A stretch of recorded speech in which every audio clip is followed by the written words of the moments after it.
এখন পাশ করার সময়। এটা দ্বিতীয়বার পড়তেছে মাননীয় স্পিকার। হ্যাঁ, আমি পড়েছি অলরেডি এটা।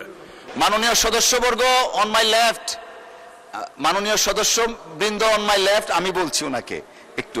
মাননীয় অর্থমন্ত্রী, আপনি প্রস্তাবটা পেশ করেছেন মহান সংসদের সামনে।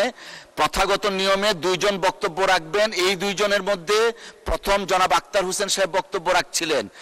মে I humbly request mister Akhtar Hossain, please do continue, your time is 2 minutes। Akhtar Hossain, সংসদ সদস্য, রংপুর 4, প্রস্তাব করছি যে অর্থনৈতিক সম্পর্ক বিভাগ সম্পর্কিত সরকারি নীতি সম্পর্কে আলোচনা উত্থাপনকল্পে হিসাবের খাত 113 অর্থনৈতিক সম্পর্ক বিভাগ শিরোনামাধীন 11 নং দাবি হ্রাস করিয়া 1 টাকা করা হোক।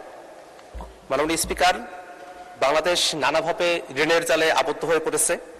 অর্থনৈতিক সম্পর্ক বিভাগ মূলত বিদেশি ঋণ, অনুদান এবং উন্নয়ন যে সহযোগিতাগুলো আছে সেগুলোর বিষয়গুলো তদারকি করে থাকে। বাংলাদেশে বিদেশি ঋণের পরিমাণও এখন কয়েক লক্ষ ডলার সেটা ছাড়িয়ে গেছে।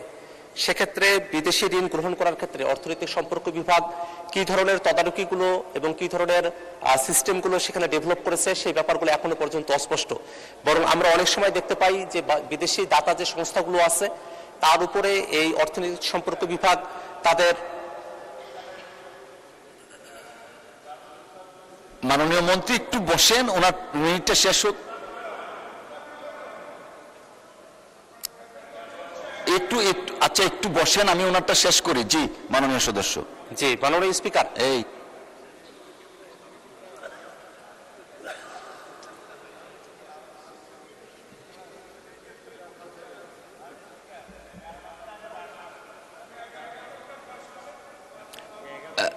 মাননীয় চিফ হুইপ, আসলে মাননীয় সদস্য বক্তব্য রাখছিলেন 11 নম্বর দাবির উপর। 11 নম্বর দাবির উপরে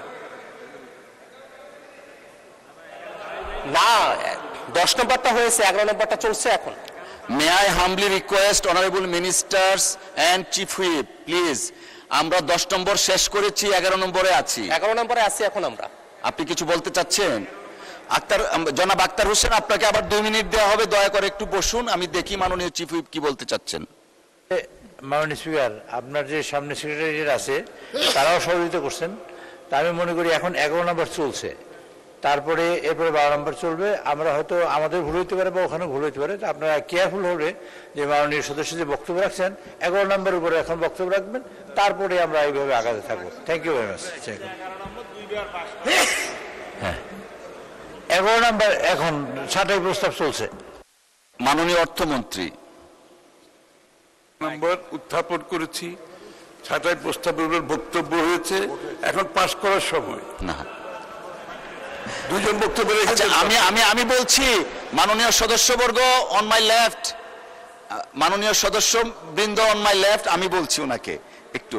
মাননীয় অর্থমন্ত্রী, আপনি প্রস্তাবটা পেশ করেছেন মহান সংসদের সামনে। প্রথাগত নিয়মে দুইজন বক্তব্য রাখবেন, এই দুইজনের মধ্যে প্রথম জনাব আক্তার হোসেন সাহেব বক্তব্য রাখছিলেন। May I humbly request mister Akhtar Hossain, please do continue, your time is 2 minutes। Thank you. মাননীয় স্পিকার, আপনাকে ধন্যবাদ। আমি আক্তার হোসেন, সংসদ সদস্য, রংপুর 4, আবারও প্রস্তাব উত্থাপন করছি যে অর্থনৈতিক সম্পর্ক বিভাগ সম্পর্কিত সরকারের নীতি সম্পর্কে আলোচনা উত্থাপনকল্পে হিসাবের খাত 113 অর্থনৈতিক সম্পর্ক বিভাগ শিরোনামাধীন 11 নং দাবি হ্রাস করিয়া 1 টাকা করা হোক। মাননীয় স্পিকার, বাংলাদেশ এই মুহূর্তে নানাবিধভাবে সরকারি এবং দেশের ভিতরকার এবং বিদেশি নানা ধরনের ঋণে জর্জরিত হয়ে আছে। অর্থনৈতিক সম্পর্ক বিভাগ মূলত দেশে বিদেশি ঋণগুলো নিয়ে আসা এবং সেই ঋণগুলোর ভিত্তিতে উন্নয়ন প্রকল্প গ্রহণ করা এবং বিভিন্ন বিদেশি অনুদানগুলোর বিষয়ে তদারকির দায়িত্ব পালন করে থাকে। কিন্তু এই প্রতিষ্ঠানের এখন পর্যন্ত আমরা কাজ যেটা দেখি, তারা সাধারণত বিদেশ থেকে ঋণ দিয়ে আসে এবং এমন কিছু প্রকল্পে এই ঋণগুলো ব্যবহার করা হয় যে প্রকল্পগুলোতে নানা ধরনের বড় বড় ধরনের দুর্নীতি হয়, যে বিষয়গুলোতে অর্থনৈতিক সম্পর্ক বিভাগ এখনো পর্যন্ত কার্যকর কোনো তদারকি গ্রহণ করতে সমর্থ হয় নাই। আমরা মাননীয় অর্থমন্ত্রীর কাছে এতটুকু দাবি জানাতে চাই যে অর্থনৈতিক সম্পর্ক বিভাগ সামনের দিনে বিদেশ থেকে যে ঋণগুলো নিয়ে আসবে সেই বিষয়গুলোতে ঋণের শর্তাবলী কি আছে এবং ঋণের পরিমাণটা কি পরিমাণ, কোন দেশ থেকে নিয়ে আসা হচ্ছে, প্রত্যেকটা বিষয় যেন সংসদের সামনে এটা ক্লারিফিকেশন দেওয়া হয় এবং একই সাথে যে ঋণগুলো নিয়ে আসা হয়েছে সেগুলো যে প্রকল্পে ব্যয় করা হবে বলা হচ্ছে সেই প্রকল্পগুলো কতটুকু দেশের জন্য প্রয়োজনীয় এবং সেই প্রকল্পের মধ্য দিয়ে আসলে দেশ লাভবান হবে কিনা এবং সেই প্রকল্পে কোনো ধরনের দুর্নীতি হবে কিনা সেগুলো বন্ধ করার ক্ষেত্রে মাননীয় অর্থমন্ত্রী যেন অর্থনৈতিক সম্পর্ক বিভাগের মধ্য দিয়ে একটা পদক্ষেপ গ্রহণ করেন। এবং সর্বশেষ আর একটা কথা বলতে চাই, সম্প্রতি আমাদের মাননীয় প্রধানমন্ত্রী তিনি মালয়েশিয়া এবং চায়না সফর করেছেন। এই সফর করার সময়টাতে তার সাথে অর্থনৈতিক সম্পর্ক বিভাগের যারা কর্মকর্তারা আছেন তারা গিয়েছিলেন কিনা, যদি গিয়ে থাকেন তাহলে চায়না অথবা মালয়েশিয়ার সাথে বাংলাদেশ ঋণের বিষয়ে কোনো ধরনের আলোচনা করেছে কিনা, যদি ঋণ সংক্রান্ত কোনো আলোচনা চায়না এবং মালয়েশিয়ার সঙ্গে হয়ে থাকে তাহলে সেটা কি পরিমাণ এবং কি ধরনের ইন্টারেস্ট সেখানে আছে সেই বিষয়গুলো। ধন্যবাদ মাননীয় মন্ত্রী। সিলেট 5 আসন থেকে নির্বাচিত মাননীয় সদস্য জনাব মোহাম্মদ আবুল হাসান। জনাব মোহাম্মদ আবুল হাসান নেই।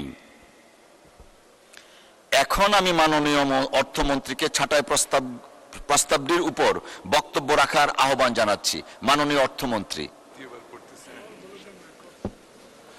মাননীয় স্পিকার, আপনাকে ধন্যবাদ। এটা দ্বিতীয়বার পড়তেছে মাননীয় স্পিকার। হ্যাঁ, আমি পড়েছি অলরেডি এটা। যে সংসদ সদস্যদের ধন্যবাদ, আমি তাদের সকলকে ধন্যবাদ জানাচ্ছি, আপনাদের সকলকে ধন্যবাদ। অর্থনৈতিক সম্পর্ক বিভাগের অনুকূলে 26-27 অর্থবছর পরিচালন উন্নয়ন ব্যয় ধরা হয়েছে 748,91,62,হাজার টাকা। মাননীয় স্পিকার, অর্থনৈতিক সম্পর্ক বিভাগের সবচেয়ে গুরুত্বপূর্ণ ব্যয়ের খাত বৈদেশিক ঋণ সুদ পরিশোধ, বৈদেশিক সহায়তা সংগ্রহ কার্যক্রম বাবদ ব্যয়, আন্তর্জাতিক প্রতিষ্ঠানের চাঁদা পরিশোধ ও অনুদান প্রদান, তাছাড়া দাতা গোষ্ঠীর সাথে বৈঠক আয়োজন সংক্রান্ত ব্যয়, প্রশাসনিক ব্যয়, বেতন সহ অন্যান্য প্রকল্প উন্নয়ন ব্যয় মেটানোর জন্য অর্থনৈতিক সম্পর্ক বিভাগের অনুকূলে এই বরাদ্দ দাবি করা হয়েছে, যা অত্যন্ত যৌক্তিক। এই কারণেই মাননীয় সদস্যগণের আনিত ছাঁটাই প্রস্তাব সমূহ গ্রহণ করা সম্ভব হচ্ছে না। মাননীয় স্পিকার, আপনাকে ধন্যবাদ। আপনাকে ধন্যবাদ মাননীয় মন্ত্রী। মহান সংসদের সামনে প্রশ্ন হচ্ছে, মাননীয় সদস্য জনাব আক্তার হোসেনের ছাঁটাই প্রস্তাবটি গ্রহণ করা হোক। যারা এই প্রস্তাবের পক্ষে আছেন তারা হ্যাঁ বলুন, যারা এই প্রস্তাবের বিপক্ষে আছেন তারা না বলুন।